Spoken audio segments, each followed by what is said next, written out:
Christians, time to rise up and fight harder, right? That's the topic of today's Bold and Blunt, and I'm your host, Cheryl Chumley, giving you a Christian conservative look at today's news, politics, culture, and events. If you are one of these Christians out there who think, oh, politics, it's not for me, I'm not supposed to be involved in politics because I'm supposed to, according to biblical command, live in this world but not of this world. So that means I just get to float by all the stuff that makes me feel a little bit anxious inside. Well, think again. Christians need to be in politics. That's right, Christians need to be deep into politics, or else you get a political atmosphere such as the one we're facing right now, right? Think about that a minute. Think about it. Well, I remind you, if you like Bold and Blunt, you may get Bold and Blunt at edify.app, at washingtontimes.com, where you may also subscribe to Bold and Blunt. Just scroll to the bottom of the webpage, find the newsletter section, click on it, and find Bold and Blunt with Cheryl Chumley. That's me. Click on that, put in your email address, and you will be signed up for my Monday, Wednesday, Friday newsletter delivered right to your email box. And guess what? It doesn't just contain the commentaries that I write at the Washington Times every day, but also my Tuesday and Thursday Bold and Blunt podcast. So kill two birds with one stone. Sign up there and you get the commentaries and the podcast. You may also get Bold and Blunt at Real Life Network and anywhere podcasts are available. That's right. You can just do a search on Bold and Blunt, Cheryl Chumley, and it will come up and you can subscribe. If you already subscribed, just quickly, thank you. Thank you very much. I really do appreciate the support. And so do the people, the fine people at the Washington Times. Christians in America need to rise up, dig in deeper, fight harder, and get involved, right? It's great to go to church. It's great to read the Bible. It's great to gather in worship groups and prayer circles the rest of the days of the week. It's great even to do fun side things with your church community, barbecues and picnics and, family skate nights or movie nights or whatever, what have you. It's great to stay within the community of the faithful. So your path in life is a little bit easier, right? So you don't have as many negative influences distracting you from your own personal walk with Jesus. When you're surrounded by people of like-minded faith, it's easier to stay in the faith. But, and here's the big but, you can't live in that bubble. You can't just stay in the bubble and say the heck with the rest of the world. And honestly, I've been to a few churches in my life, and it seems like some of the churches that I've attended are sort of bubble-ish. So what do I mean by that? I mean, when you go, yeah, it's great preaching. It's great talking with people there and, talking about biblical things and so forth. But when you bring up something from the outside the church world, when you bring up something in politics, for instance, their reaction is, what? Who's that? Or I hadn't heard about that. Or what do you mean? They don't involve themselves. They're great on the early morning, get up and go and knock on doors and distribute the Bible tracts. And that's great, but then they're not so great on turning on the evening news or flipping through an online news site to stay abreast of what's taking place politically. And so they're shocked when something happens that in the political world that intrudes on the bubble that they've created in their church world, right? It's sort of like Democrats who are Democrat and liberal until the Democratic liberal policies strike them hard at home. It's like the environmentalists who want to keep all types of building and so forth out of their community, but then are the first ones to stand in line and raise heck with their local officials when their taxes go up because there are no businesses built in their community because the environmentalists kept out all the buildings of businesses that really boost the bottom line tax revenues. So it's the same thing that can infect a church, right? A church can be great at preaching great at gathering together in worship and praying and reading the Bible, great at reaching out to the sickly in hospitals or the needy within their own church communities, and great at collecting tithes and sending them overseas for missions, right? And so forth. But here in America, we have this thing called God-given individual liberties, right? God-given rights. And it comes from the founding fathers' fight, bloody, drawn-out fight for individual freedom against the British, against other foes, right? To give us a government, to give us a form of governance where the politicians work for the people and the people are recognized as having inherent rights from a creator. Life, liberty, pursuit of happiness is God-given, not something that the government doles out at its whim. And so when you have a nation like that, when you have a system like that, which is different from all others in the world, right? That's American exceptionalism, God-given, not government-granted, God-given. When you have a system like that, it requires those of faith to stay active and informed and engaged in order to make sure the government doesn't forget the idea of God-given. Because it's human nature, right? Once you get a taste of power, to quest, to lust for more, to stretch a little bit more, to seek a little bit more. And this is what happens in the political world. We get politicians both with good intentions and maybe not so good intentions. But we get politicians who think that they can do good if they're just given a little bit more power, a little bit more authority. And every authority that comes from the political realm is one that encroaches on the individual realm, right? Because it's very difficult to have both equally at the same time. You can't have 100% individualism and 100% collectivism, right? Or big government. The two are going to hit somewhere along the line, and you're going to have to choose sides. And so the more government grows, the fewer individual rights there are, the smaller individualism grows.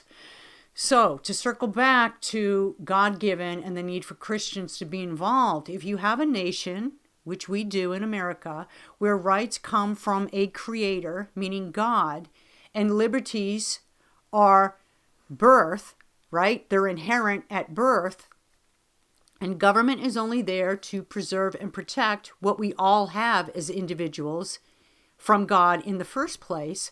Then you have to have a population of people who understand that. And the only way to understand that is to have a population of people who recognize God as the dominant force in our society. So Christians quiet down in the political world. That emboldens the political world to get louder, bolder, bigger, stronger.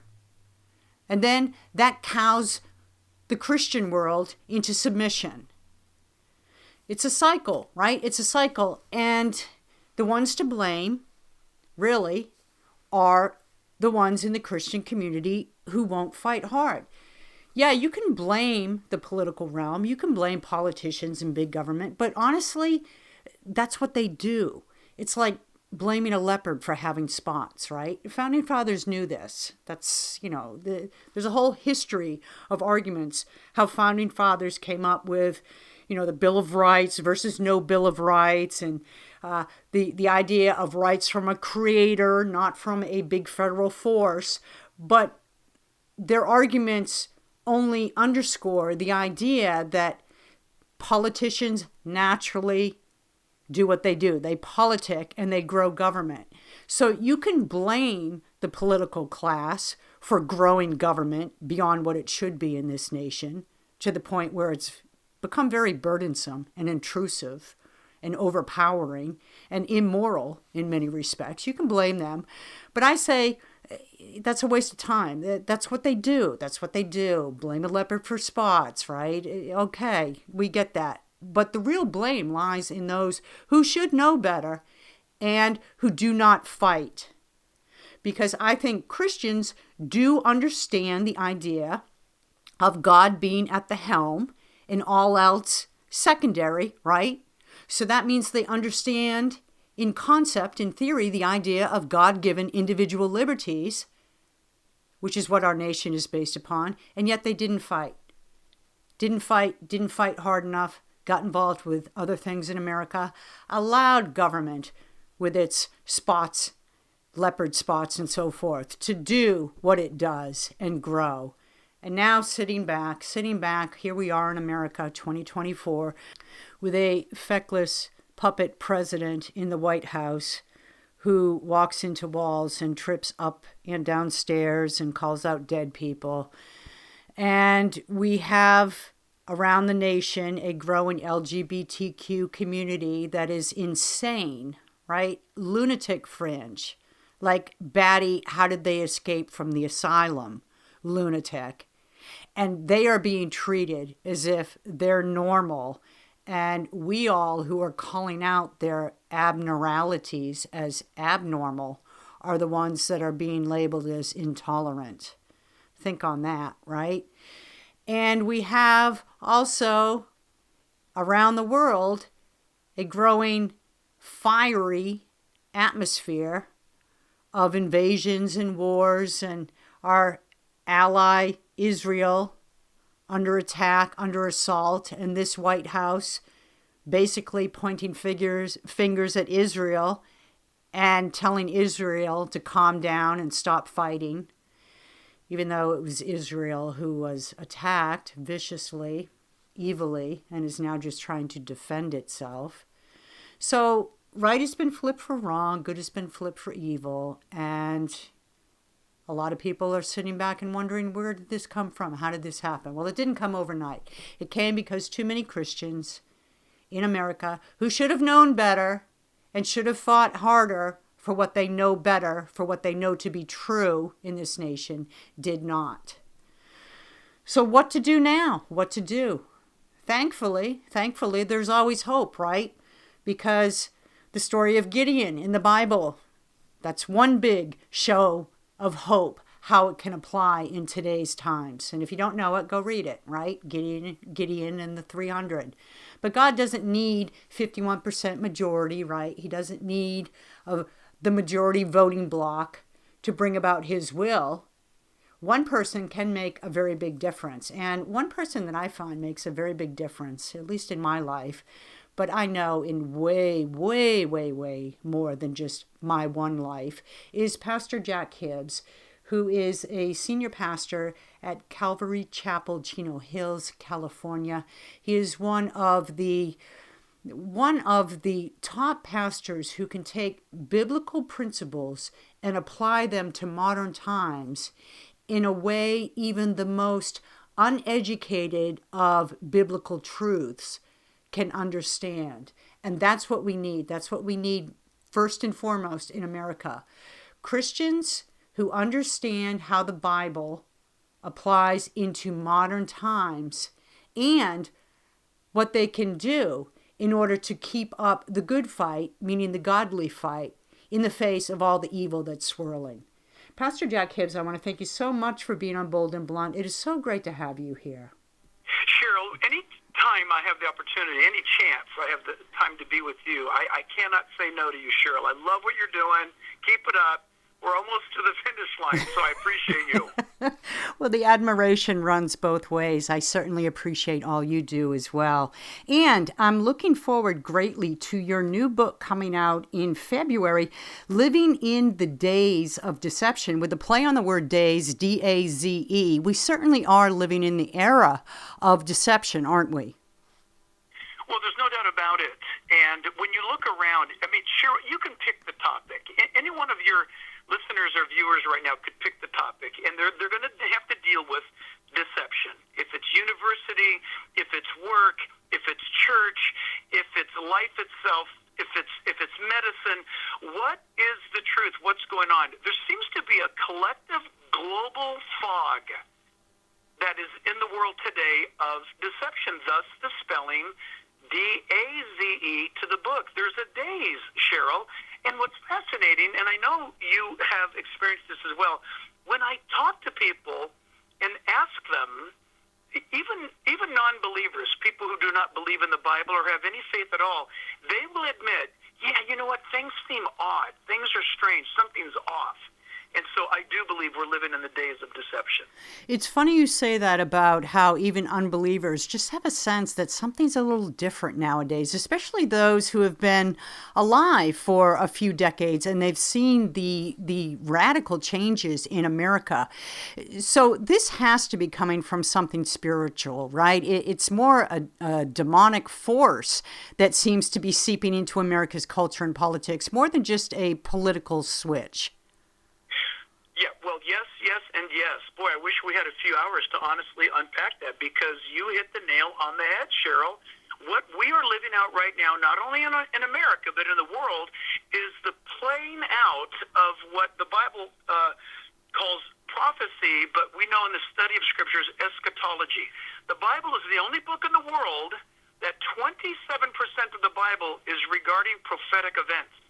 And what's interesting, Cheryl, is that the things that we're seeing happening regarding the war in the Middle East, regarding what's going on with China, even the breakdown of borders on a global sense, everything I can point to chapter and verse of the Bible. So people are waking up. And I got to tell you, there are people coming to the church that I pastor who've never stepped foot in a church before because of these days, because they feel threatened. They don't feel safe. They feel uncertain about their next step, and people are searching for hope. So in the midst of all of what seems so dark and sinister, and I'm not saying it's not, what I'm saying is those of us who trust Christ do not have to be overwhelmed by any cynicism or darkness, because God knew in advance that you and I would be living at such a time as this. And those who don't trust Christ, they are looking at what's going on in the world and in America with sort of a checklist in mind. And I just wonder if you can, because I know that you preach, you're one of the pastors out there who actually do preach on prophetic truths, pointing to the Bible and so forth. Could you kind of list maybe some of the things we're seeing that in times past we haven't? I know Damascus is on that list, and I'll just let you, because you're the expert in this field. Well, this is fantastic, and you would have to start with May 14th, 1948, when Israel became a nation, not in a week, not in a year, not in a month, but in one day. In one day, the United Nations voted, and Israel became a nation in one day. Cheryl, that fulfilled Isaiah chapter 66. The Bible there says, shall a nation be brought forth a second time, and in one day? Israel is the only nation on earth that has become a nation a second time.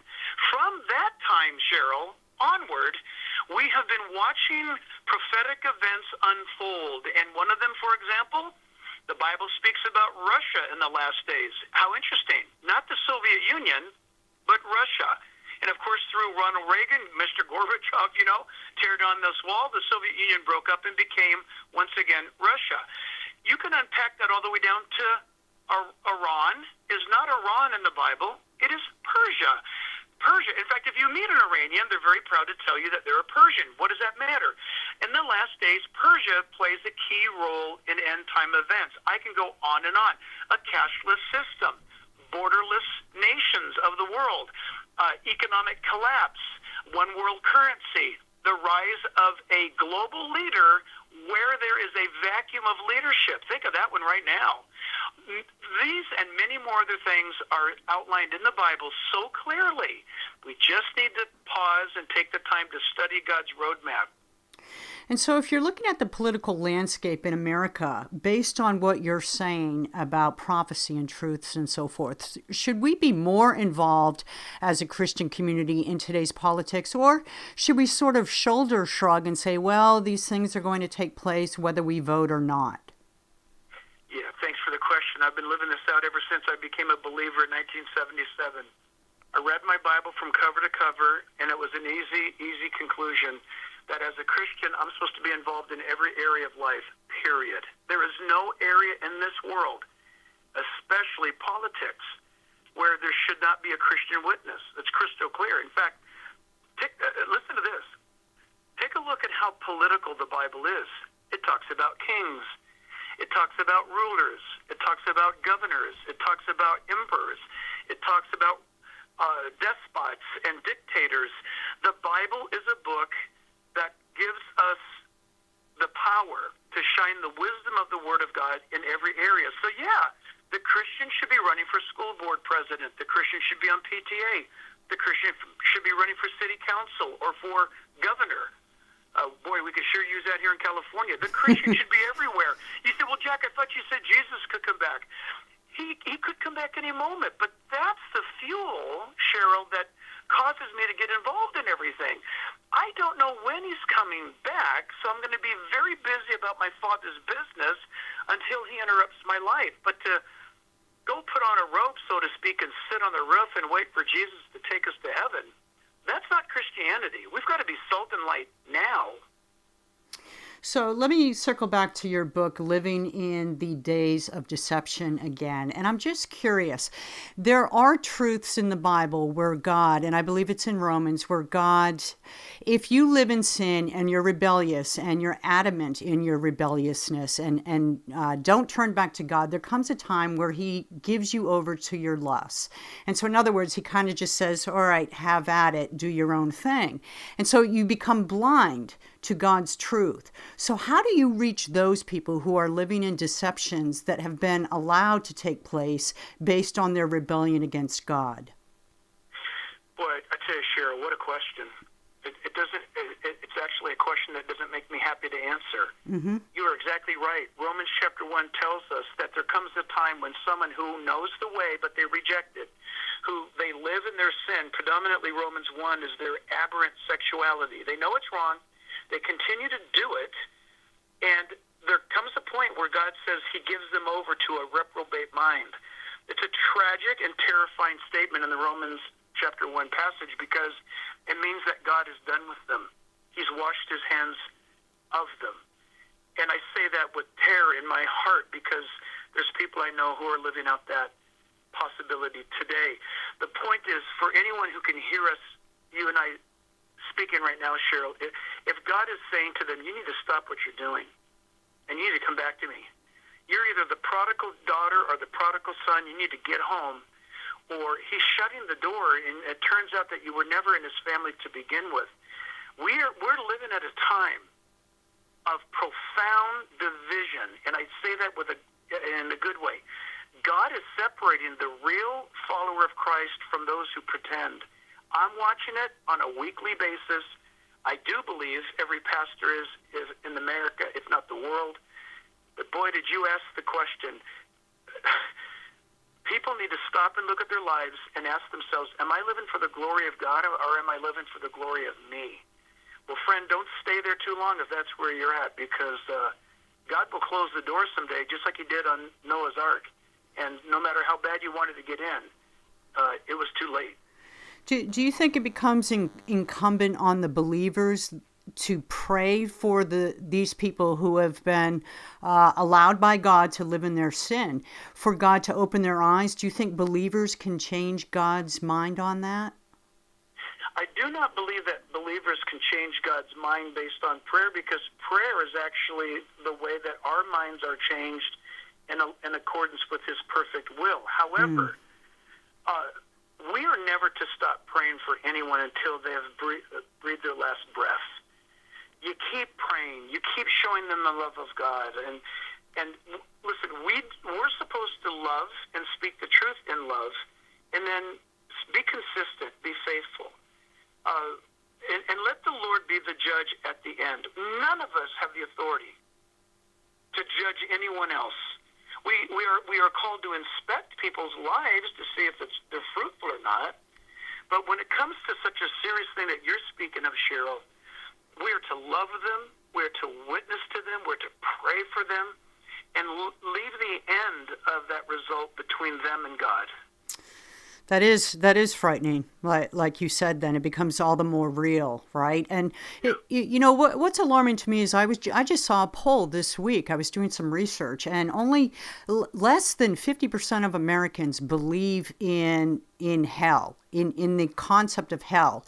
But I think it was something like 80% of Americans still believe in God. Isn't that odd? You can believe in God, but not hell.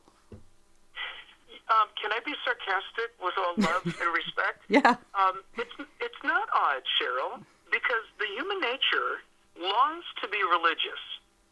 You know, it's been well said that we've got this God-shaped hole in our heart. I mean, that sounds cute, but it is true. But if you don't want to obey Jesus, if you don't want to obey the Word of God, but you still have this hankering to be religious, then when you ask somebody, do you believe in God? And they say yes. Now, Cheryl and I, we have to ask, can you define who God is? What God or gods do you believe in? Oh, I believe in Jesus. Which one? Paul the Apostle said that's what he had to do. Which Jesus are you talking about? Which gospel are you reading? So we live in a time where, hooray for God, but we don't really believe word for word what the Bible has to say. We want a God that is more relatable. He's a more gentler, kinder, relatable type of God. We're not going to talk about the God of the Old Testament. He must be somebody different. We're going to talk about a God who's really half of the New Testament. He walks along the shore of Galilee. He picks up your hand. He raises the dead. He feeds you. But don't talk to me about this stuff that he's coming back in the book of Revelation to punish the inhabitants of the earth for their unbelief. Oh, I don't believe that. So they want a God that they create in their image, not a God in which the Bible reveals him to be. Which is where we get that love is love type of religion, Exactly. Right? And so let me just finish up with this last question about your book, Living in the Daze of Deception, available this February. I assume everywhere. You can get this book everywhere, I guess. What basically do you want people to take from it? Just an open-ended question there.